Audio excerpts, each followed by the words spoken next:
Hi, it's Gordy Hoppin with BlueCat. I want to talk to you about how to develop your character organically. So there's a lot of straightforward approaches to developing your characters in your stories. Like sometimes we sit down, there's this list of all the characteristics of like what their background is. Sit there and write a biography of them. What do they wear? What kind of clothing do they wear? Which is always helpful. That's never gonna work against you to sort of think about their backstory. Where did they go to high school? Where did they go for their senior prom? What was their relationships like with their family? Did they have siblings? Anything like that.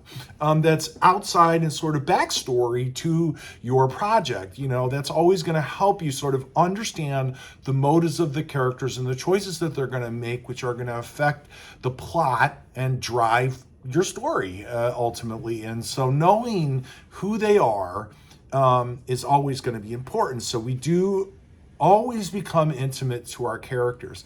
What I have discovered, or I have found, that I don't really sit down and fill out that checklist.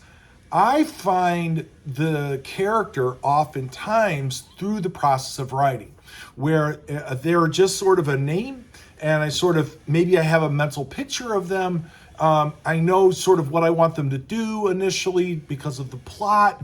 Or I just sort of have an idea of the kind of person that would initiate the premise of my narrative, but I really don't know who they are. And through the process of developing the story and developing the conflict and solving those problems, then I use my personal life experiences, my imagination, the input I'm getting from the outside world before and after I'm writing, as I'm writing the script, research, any of those things to sort of build the character as I'm going. And it's almost like finding the character, and you have, I don't know if it's Stephen King, but he talks about unearthing the story and pulling away a story that's already always been there, and that you're sort of, or like Michelangelo with statues, he's removing everything that's not in the statue. And that's a little bit like what I'm talking about. It's kind of frustrating and a little despairing at times, but ultimately it's so rewarding to sort of find the character blooming in another way, as opposed to sort of itemizing the character from the onset before you've had any experiential love